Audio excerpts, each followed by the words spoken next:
4 वेद 6 शास्त्र के ज्ञाता थे और बहुत बड़े विद्वान थे। उम्र ज्यादा हो गई उनकी, ज्यादा उम्र होने की वजह से उनके मन में ग्लानि होने लगी कि मेरी उम्र बढ़ गई ज्यादा और मुझे आज तक कोई संतान की प्राप्ति नहीं हुई। हालात ऐसा हो गया कि लोग चलते थे तो उनके घर के तरफ कोई भी रुकता नहीं था। कोई शुभ काम करने जा रहे हैं तो अगर पत्नी को देख लिए तो सब पीछे चले जाते थे, इनका मुख देख लिया, ये तो बिना औलाद की है। तुलसी का बिरवा लगाते थे, तुलसी का बिरवा सूख जाता था। गैया बछड़े नहीं देती थी, पितृ पिंड दान नहीं लेते, दुनिया ताने उलाहना देती थी। जहां से निकलती थी पत्नी उनकी, जहां से वो निकलती थी, ऐसी हालात हो गई। मन में बड़ी ग्लानि हुई आत्मदेव की, बड़ी ग्लानि हुई। और ग्लानि होगी ही, जब ऐसी हालात आ जाते हैं तो सभी के मन में ग्लानि होती है, पर ऐसा होना नहीं चाहिए। सब भगवान की देन है, जिसके भाग्य में जितना लिखा है उतना ही मिलता है। पत्नी से कहने लगे, देखो मैं बड़ा दुखी हो गया हूं और मेरी इच्छा है एक सुपुत्र, भगवान कोई भी एक पुत्र पुत्री हो जाए तो कम से कम ये कहना तो बंद हो जाए।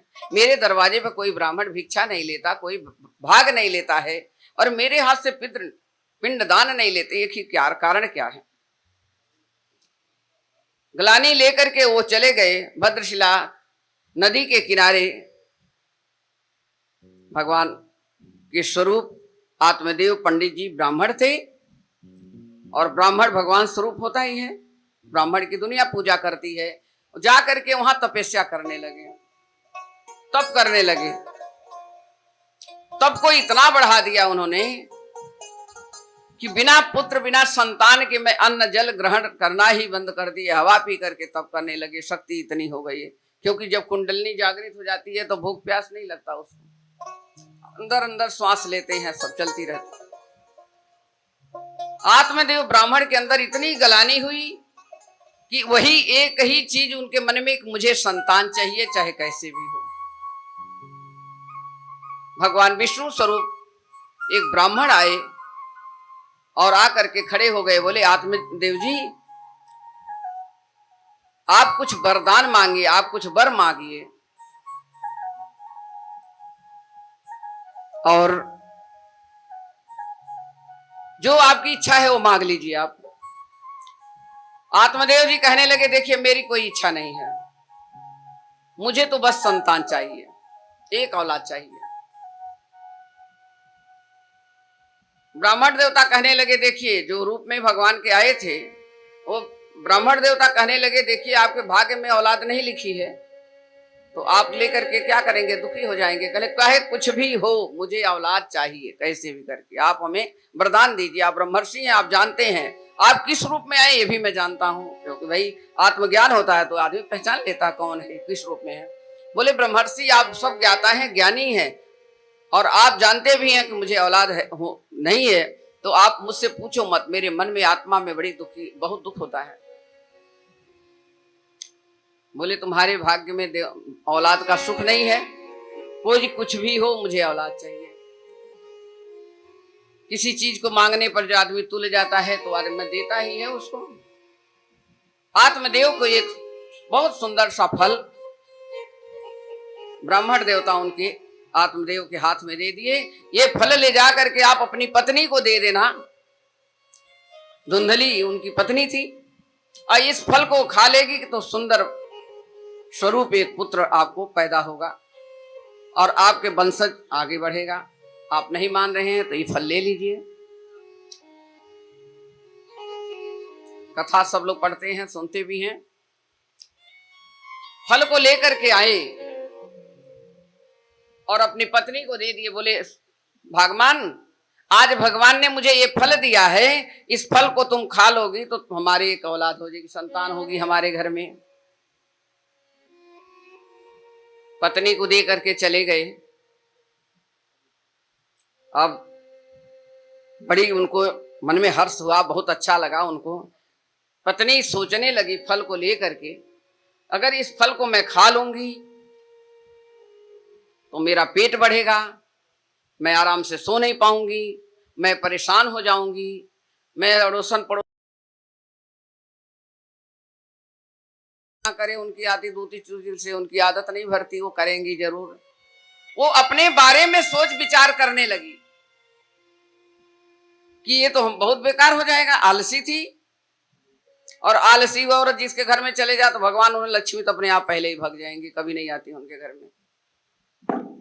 धुंधली ने ये सोच लिया कि अगर मैं औलाद पैदा करती हूं, पेट बढ़ेगा, परेशानी होगी, बड़ा दर्द पीड़ा होता है प्रसव पीड़ा में, तो मैं क्यों इस फल को खाऊं, और मेरी बहन जो है उसकी औलाद तो बहुत सारी है, फिर उसको बच्चा होने वाला भी है, अब क्यों ना मैं उसी को दे दूं। अब देखिए, पता नहीं है अभी आत्मदेव को क्या मालूम कि क्या हो रहा है भीतर भीतर।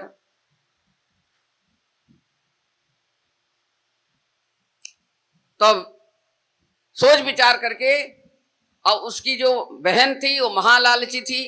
जीजा बार बार कहता, अपनी बहन से कहे इतना दौलत है, सब कुछ हमें दे दे, उसके कोई औलाद नहीं है। बहन को बुलाती है और कहती है तुम ऐसा करो, इस फल को तुम ले लो, और वो जो बच्चा पैदा होगा वो मैं ले लूंगी और पाल लूंगी। और इधर नाटक शुरू हो गया।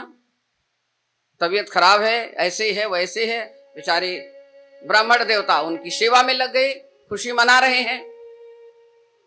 बहन बोली कोई बड़ी अच्छी बात है, अब जो पुत्र पैदा होगा, जो भी होगा औलाद, मैं तुम्हें दे दूंगी।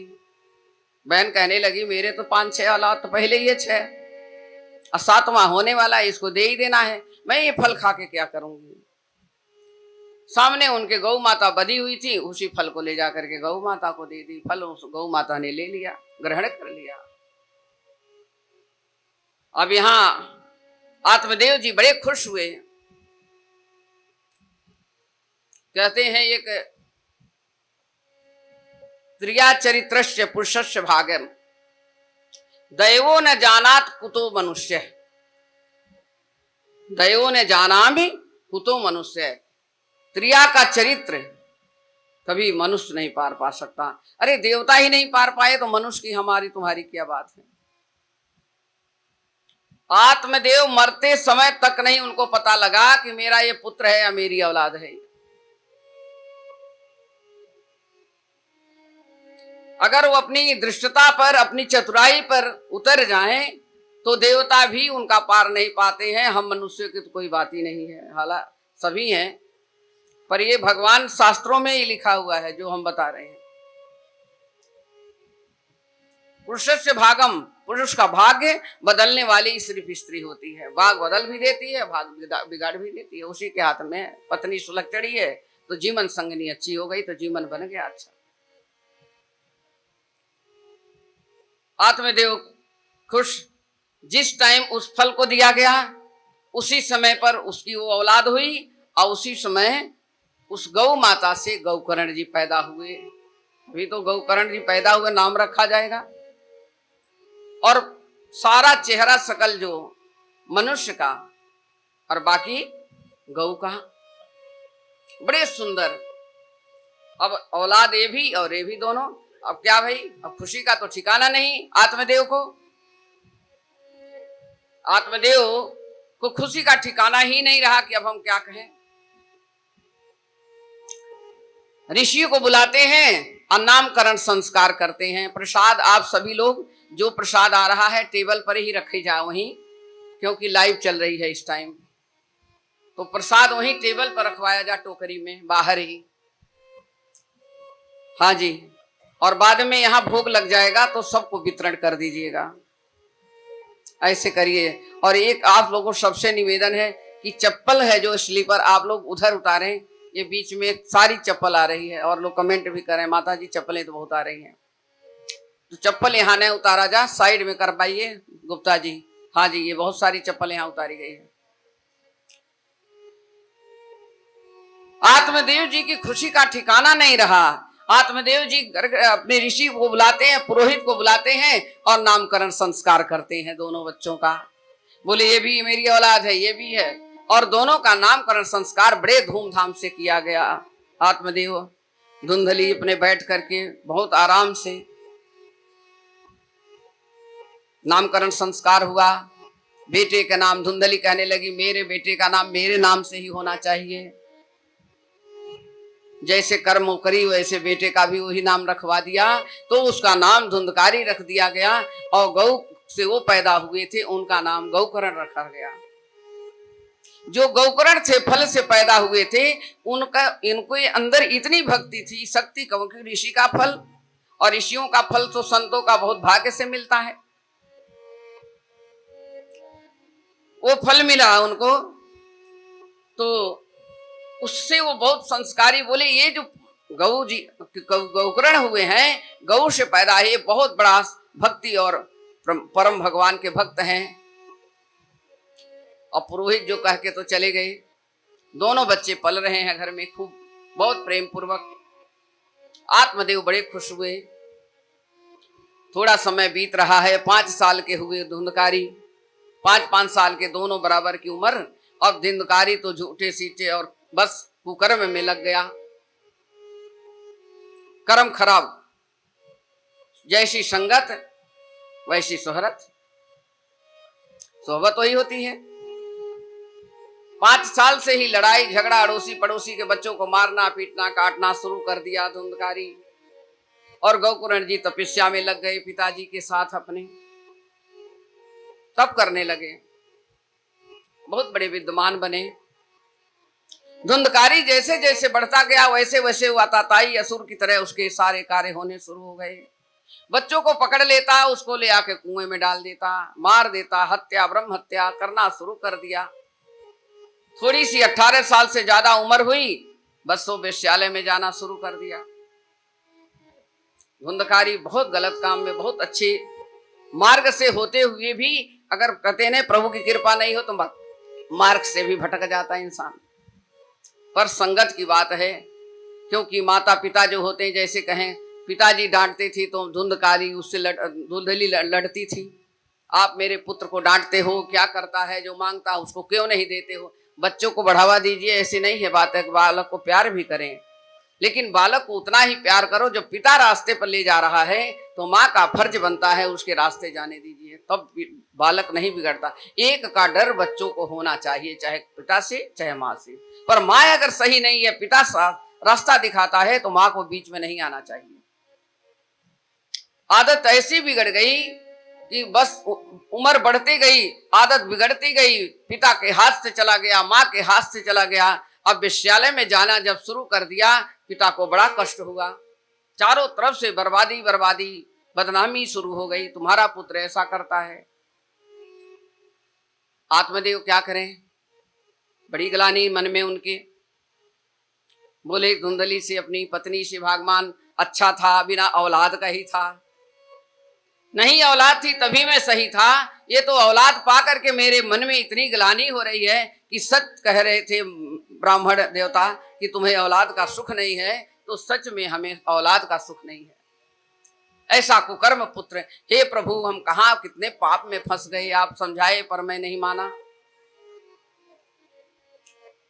धुंधली अब दुखी हो रही है जब बेटा बिगड़ गया बिल्कुल। बोली बात सत्य कह रहे हैं पतिदेव, आप आपकी बात को मैं नहीं मानी, और आज ही मेरा पुत्र मेरे साथ ऐसा ऐसा कुकर्म करता है। अब क्या करा, वो मारना पीटना शुरू कर दिया माँ को अपने। धन मांगता था, धन नहीं देती तो माँ को मारता। जो जेवर गहने कपड़े लत्ते उनके जो बेस था, जितनी कीमती चीजें थी, सारा धुंधकारी उसको क्या किया, उसको ले जा करके बस वेश्यालय में देने शुरू कर दिया। ऐसी दशा हो गई। अब ये रोए, कब कहते हैं अब काहे रोए है, जब चिड़िया चुग गई खेत, अब रोने से कोई फायदा है नहीं, बिगड़ गया अब तो पुत्र बेटा गया हाथ से, मलो हाथ को। बोली अब तो मैं जी नहीं सकती, मेरी हालत खराब हो गई। जब अत्यंत दुखी हो गए आत्मदेव, तो धुंधकारी से कहने लगे कि अब मैं जाकर के आत्महत्या कर लूंगा। धुंधकारी कहने लगा, आप इतने बड़े ज्ञानी हैं, इतने बड़े ज्ञाता हो, आप विद्वान हैं, आप आत्महत्या क्यों करेंगे। आत्महत्या करना बहुत बड़ा पाप होता है, चाहे कितना कष्ट मिले पर आत्महत्या नहीं करना चाहिए। 1000 वर्ष के प्रेत बनोगे, कितने योनियों में भटकोगे, भटकते भटकते तब मनुष्य की योनि मिलती है। बहुत समझाए बुझाए, बस आत्मदेव तो घर छोड़ करके चले गए। कहाँ, भद्रशिला नदी के किनारे वहां तप करने लगे, तुंगभद्रा नदी के किनारे आत्मदेव वहां तप करने लगे, घर बार छोड़ दिए। इधर धुंधकारी ने क्या किया, माँ को जब देखा अब कुछ नहीं दे रही है और तीन तीन औरतें वेश्यालय में उसम मांगे तो कहीं सारा धन देता था, और जब कम होने लगा तो उसम मारपीट करने लगी, नहीं लाओ मुझे दो। बस एक दिन क्या किया, बोली मेरे पास तो कुछ नहीं है, अब मैं क्या दूं तुमको पुत्र, पिता तो तुम्हारे चले गए, मेरे पास तुम ही हो, तुम भी ऐसे करोगे, कैसे मेरा जीवन कटेगा। धुंधकारी क्या किया, माता को अपने मार पीट करके कुएं में डाल दिया। माँ मर गई, कुएं में चली गई, हो गई प्रेत बन गई। ले अब है तो औलाद उसी लालची की ना। अब अगर इतना आलस नहीं होता तो इतना बड़ा दुख नहीं होता। भगवान का फल मिला और तुमने उसको ठोकर मार दिया, तो जो ठोकर मारेगा तो वो तो दुखी होगा, सदैव ही दुखी होगा। इतनी दुखी हो गई, उसके बाद उन्होंने उसको कुएं में डाल दिया। माँ भी खत्म और बाप तो चला गया। आत्मदेव जी चले गए, भद्रशिला नदी के किनारे तप करने लगे। कुछ दिन के बाद इसकी वो दशा हुई कि वो सब भी भगाने लगे कि जाओ, तुम कुछ नहीं लाते हो तो मैं तुम्हें यहाँ आने नहीं दूंगी। लेकिन आदत गंदी जब पड़ जाती है तो इंसान कैसे भी करके वहीं जाना शुरू कर दिया, जाएगा जरूर दरवाजे पर। एक दिन राजा का धन चुरा करके सारे चोर लेकर के जा रहे थे, तो ये कहने लगा कि वहीं जंगल में पड़ा हुआ था। सब लोगों उन लोगों ने दरवाजा बंद कर लिया, खदेड़ दिया, जाओ यहाँ से, तुम्हारा कोई जगह नहीं, यहाँ तो धन की प्रवृत्ति वाले ही आ सकते हैं, बाकी यहाँ खाली हाथ वालों का कोई ठिकाना नहीं है। जंगल में जाके सो रहा था राजा का धन चुरा करके चोर लेकर के जा रहा था। और इतने में ये देखा कि चोर चुरा करके धन लेके जा रहे हैं, बस ये धन सारा छीन लिया चोर से, और चोरों से छीन करके सारा धन ले जा करके तीनों वेश्यालय में दे दिया। तीनों वेश्याएं बांट लिए, कही हमें देना, वो कही हम देना। तो तीसरी ने कही ऐसा कर, अब इसके पास तो कुछ है नहीं, चुरा उरा करके पता नहीं कहाँ से लाया है, हम भी फंसेंगे, तो ऐसा कर इसको ही मट्टी का तेल छिड़को और पेट्रोल डालो, मर जाए, खत्म करो बवाल, कहानी खत्म। बस उसको तो वहीं पेट्रोल छिड़क करके उसकी राम कहानी हो गई, वहीं सीताराम हो गया, प्रेत बन गया, प्रेत बन गया धुंधकारी। माँ भी प्रेत बनी, बेटा भी प्रेत बना। कुल खानदान को जगाने के लिए इसीलिए कहते हैं कि ब्राह्मण और संत का आशीर्वाद होना चाहिए। कर्म को अच्छा करो जितना हो सके। अब जब प्रेत बन गया तो ये बार बार अपने भाई के पास आए और छाया दिखाई दी। धुंधकारी को छाया दिखने लगी तो भाई कहता कि भाई कौन हो आप? तो बोले मैं तुम्हारा भाई धुंधकारी हूं, गौकर्ण जी से मेरी ऐसी ऐसी दशा हो गई। कैसे कैसे हुई तुमको? क्योंकि वो तप करते थे, उनको मतलब नहीं था घर से। बोले ऐसी ऐसी बात है और हम लोगों की बड़ी दुर्दशा हमारी हुई, मेरी माँ भी, मैंने उनको मार दिया और वो सब मुझे ऐसे ही छिड़क करके पेट्रोल छिड़क के मुझे भी मार दिया। मैं प्रेत बन गया हूँ और मुझे कहीं मुक्ति दिलाओ, मेरे लिए कोई कार्य करो जो मैं मुक्ति मिले।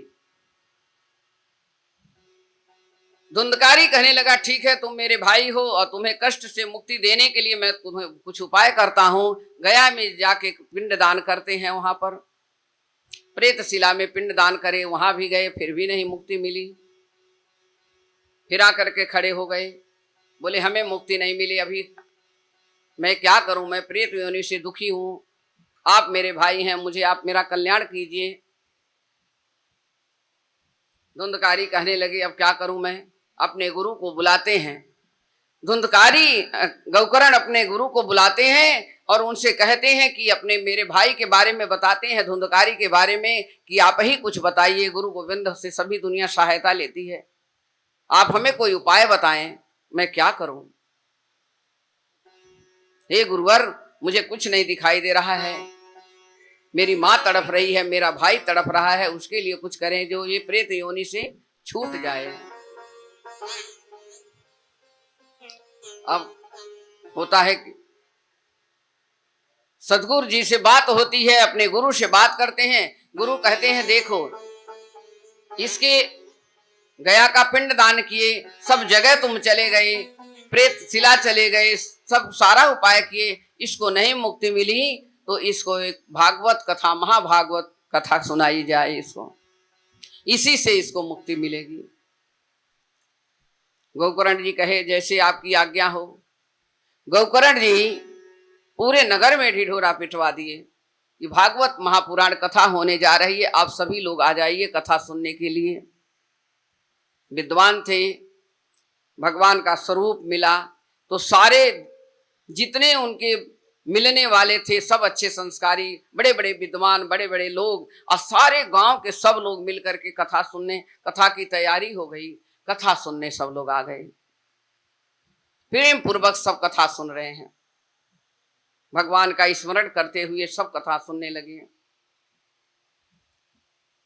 भगवान भी कहते हैं निर्मल मन जन सोई मोहि पावा, अब मोहि कपट छल छिद्र न भावा। जिसका मन निर्मल है वही मुझे भाता है। बड़े भाग्य से कथा मिलती है और बड़ी भाग्य होती है तो कथा सुनने को मिलता है, और उससे भी बड़े भागी होते हैं तो कथा सिर पर बैठती है। अब धुंधकारी को तो कोई देख नहीं रहा, क्योंकि उसने चारों तरफ तो बताया नहीं कि हम इस वजह से कथा करवा रहे हैं, लेकिन जो थे वो लोग जान गए कि भाई गोकर्ण को क्या जरूरत पड़ गई कथा की। कथा होने लगी, सारे गांव के लोग बैठ गए, जैसे आप सभी लोग कथा सुन रही हैं ऐसे सभी लोग कथा सुनने लगे। कथा सुनते सुनते, और गोकर्ण कहाँ बैठा, एक बांस की कैन होती है 7 गांठ की, 7 गांठ की बांस की कैन हम तो ढूंढे, बहुत मिली नहीं, अब पता नहीं कहाँ है, दिल्ली में तो पता ही नहीं लगी। वो कैन हमने मतलब पिछली बार तो लगी थी, अब की बार नहीं मिली, उसको लगा दिए और उसी के अंदर धुंधकारी जाके बैठ गया, थोड़ी सी छिद्र में उसमें घुस गया हवा के रूप से। 6 दिन की कथा हुई। पहली कथा, प्रथम कथा के दिन ही उसका पहली गांठ फूट गई, दूसरी द्वितीय में, तीसरी तृतीय में, ऐसे एक एक करके 6 से 7वीं गांठ जो थी, 7वें दिन की कथा जैसे पूर्ण हुई वैसे ही गांठ फट गई, बांस फट गया, और धुंधकारी बाल रूप के रूप में वहां निकल करके दर्शन दिया सबको। अब धुंधकारी को देख करके इतना सुंदर बालक वहां कैसे आया, अब सबके मन में ग्लानि हुई। नहीं, गोकर्ण जी जो कथा सुनाए थे सिर्फ अपने भाई को उद्धार के लिए कथा सुनाए, अगर इनका उद्धार हो गया हम लोगों का तो कुछ हुआ ही नहीं।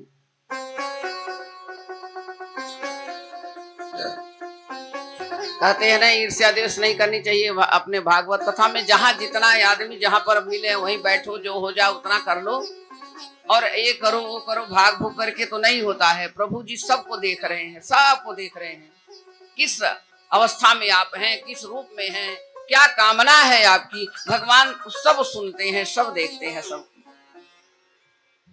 इस बात की पंचायत करने लगे धुंधकारी, ये कैसे हुआ, प्रेत तुम्हारा भाई इतना सुंदर बालक होकर के निकला, पर मुझे तो कुछ नहीं फल मिला। धुंधकारी गोकर्ण जी कहने लगे, देखिए मेरी कोई गलती नहीं इसमें, मन लगा करके, चित लगा करके जिसने जैसा कामना थी उसको मिला, उसमें हमारा कोई कसूर नहीं है। मेरा भाई प्रेत में योनि में था और उसको यही कष्ट था कि मैं किसी तरह से इस प्रेत योनि से छुटकारा मिले और मुझे शांति मिले, मैं अपने भी मनुष्य रूप में आकर के कुछ अच्छा कर्म करूं। बाकी हमने किसी को कैसे भी किसी भी तरह से कुछ नहीं दिया, सब अपने अपने कर्मानुसार सब पाते हैं और कर्म अनुसार ही सब मिलते हैं। कथा समाप्त हुई, गोकर्ण जी अपने आसन पर चले गए तप करने के लिए, और धुंधकारी प्रेत योनि से छूट करके और वैकुंठ धाम को चला गया।